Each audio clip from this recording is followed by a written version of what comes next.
जो लोग भारतीय जनता पार्टी में 2014 से पहले से हैं, वो भारतीय जनता पार्टी का इतिहास कुछ अलग तरीके से बताते हैं। उनके अनुसार 2014 में अमित शाह पहली बार बीजेपी के राष्ट्रीय अध्यक्ष बने। उन्होंने ये पद लगभग 6 वर्ष तक संभाला और इस दौरान पार्टी का बहुत अभूतपूर्व विस्तार किया और पार्टी को चुनावी गणित समझने और हर चुनाव जीत लेने वाली चुनावी मशीन में तब्दील कर दिया। यहां तक कि सारी कहानी आपको पता है, लेकिन आपको जो बात नहीं पता है वो बताएगा ये वीडियो। और ये वीडियो आपको ये बताएगा कि 2014 में अध्यक्ष बने अमित शाह ने अपने अध्यक्ष पद से हटने के बाद पूरी तरीके से भारतीय प्राचीन देवताओं की परंपरा का पालन किया है। यानी कि उनके 2020 में उस पद से हटने के बाद उनके ही एक अवतार जो कि हिमाचल प्रदेश में हुए, उन्होंने अध्यक्ष पद को संभाला।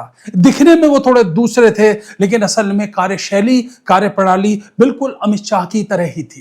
यानी कुछ कुछ भारतीय देवताओं की तरह के हाथ से सुदर्शन चक्र चला गया, धनुष आ गया, लेकिन गुण वही देवताओं वाले। इसके बाद जब अगले अध्यक्ष आए तो इस बार अवतार बिहार में अवतरित हुआ और अब आपको जो दिखते हैं वो बिहार के अवतार हैं, लेकिन उनमें भी सारे गुण वही हैं जो अमित शाह के थे। ये सब प्रभु की लीला है जो बिल्कुल सनातन पद्धति से चली आ रही है। और अभी इसी लीला में एक बहुत बड़ा प्रकरण आया जबकि भारतीय जनता पार्टी की राष्ट्रीय कार्यकारिणी का ऐलान किया गया।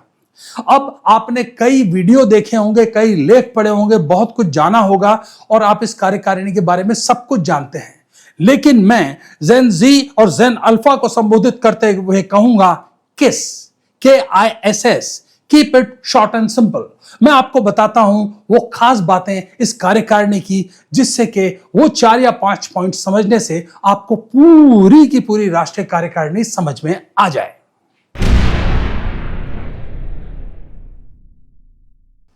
द बिगेस्ट चेंज, बीजेपी की आईटी सेल के चीफ अमित मालविया यानी कि बीजेपी आईटी सेल के Virat Kohli, Rohit Sharma, Ajinkya Rahane, Pujara, Jadeja all rolled in one को बाहर का रास्ता दिखा दिया गया है। गुनाह-ए-लज़्ज़त ये काम इसलिए नहीं किया गया कि अमित मालवीय ने कोई फेक पोस्ट डाली हो या कोई नफरती पोस्ट डाली हो, बिल्कुल नहीं, इसके तो वो एक्सपर्ट थे। ये जो उनकी बेइज्जती की गई है, उनको जो बाहर निकाला गया है, इसलिए किया गया है क्योंकि उन्होंने इतने बरस तक 2016 से लेकर 26 तक प्राइम मिनिस्टर मोदी को एक्स यानी ट्विटर के बारे में बताया, यूट्यूब के बारे में बताया, फेसबुक के बारे में बताया, लेकिन इंस्टाग्राम के बारे में बिल्कुल नहीं बताया।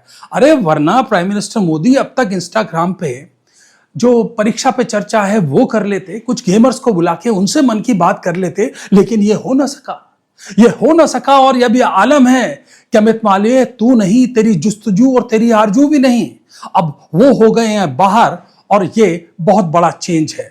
जिन्हें दिया गया है नया चार्ज, उन्हें न केवल इंस्टा खेलना पड़ेगा क्योंकि प्रधानमंत्री खुद रात को उठ करके इंस्टा खेलना शुरू हो चुके हैं, बल्कि इसके अलावा आने वाले वर्षों में जो भी ऐसे प्लेटफॉर्म्स हैं उन पर भी तीखी निगाह बनाकर प्राइम मिनिस्टर को उन सभी प्लेटफॉर्म्स पर मौजूद कराना होगा। Second biggest change, actor turned politician turned actor Smriti Irani की भाजपा ऑर्गेनाइजेशन में जनरल सेक्रेटरी पोस्ट पर वापसी। अब जो शीर्षक नेतृत्व है बीजेपी का, उन्होंने भेजा तो स्मृति को है हल्ला ब्रिगेड बनाकर उस राज्य उत्तर प्रदेश में जहां सब कुछ महाराज की मर्जी से होता है। ऐसे में पिछले लोकसभा चुनाव में एक निष्ठावान और वफादार कार्यकर्ता किशोरी लाल शर्मा से बुरी तरह पटखनी खाई स्मृति ईरानी इस बार यूपी में हर कदम सोच समझकर उठाएं तो ही ठीक होगा, वरना उत्तर प्रदेश की ग्रीष्ट राजनीति, उसके बाद में अमेठी रायबरेली का माया जाल, उधर बिल्कुल गिद्ध की निगाह लगाए बैठे महाराज, कहीं ये सब मिलकर ईरानी का हुरमूज न बना दें। बदलावों का मास्टर स्ट्रोक बहुत जल्द केंद्रीय वाणिज्य और उद्योग मंत्री पीयूष गोयल देंगे अपने पद से इस्तीफा और फिर फुल टाइम संभालेंगे भारतीय जनता पार्टी के ट्रेजरर यानी कि कोषाध्यक्ष पद का पूरा जिम्मा। जब कभी अपने अस्तित्व की लड़ाई हो, खासकर राजनीति में, तो फिर फंड्स पर यानी कोष पर आपका पूरा काबू होना चाहिए। भाजपा के शीर्षस्थ नेतृत्व ने बिल्कुल यही किया है और उनको मिल गया है पीयूष गोयल के रूप में अपना विश्वस्त।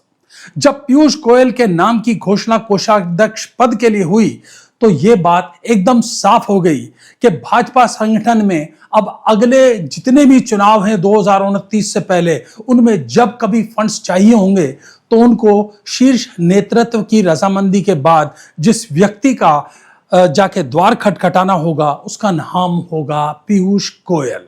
इसके अलावा एक सिग्नल साफ साफ दे दिया गया है देश के तमाम उद्योगपतियों और इंडस्ट्रीज को भी कि अब आपका नेक्स्ट इंक्यूबेशन सेंटर कौन सा होगा। यह बहुत बड़ा सिग्नल है आरएसएस राष्ट्रीय स्वयंसेवक संघ के लिए भी कि अब अगर आपको अपना विस्तार यूं ही जारी रखना है तो फिर वो कौन व्यक्ति है जिसके जरिए आप अपने विस्तार को गति दिए रह सकते हैं। कुल मिला के ये वो मास्टर स्ट्रोक है जिसके जरिए जो दो देव थे अब त्रिदेव बनने जा रहे हैं। मिस्टर डिपेंडेबल बीएल संतोष को भाजपा संगठन का ऑर्गेनाइजेशन महासचिव बनाए रखकर उन्होंने साबित कर दिया है कि वो वर्तमान में भाजपा और आरएसएस के अंगद के पांव हैं। यानी कि कुल मिला के अगर बिल्कुल सीधे और स्पष्ट शब्दों में समझा जाए तो बहुत साफ है, बीएल संतोष एक महत्वपूर्ण भूमिका में थे, हैं और रहेंगे। बीएल संतोष आरएसएस और भाजपा के बीच एक सेतु, एक ब्रिज का काम करते थे, हैं और रहेंगे। बीएल संतोष वो व्यक्ति हैं जिन पर आरएसएस और भाजपा दोनों ही बड़ी उम्मीद से निगाहें जमाए बैठे हैं।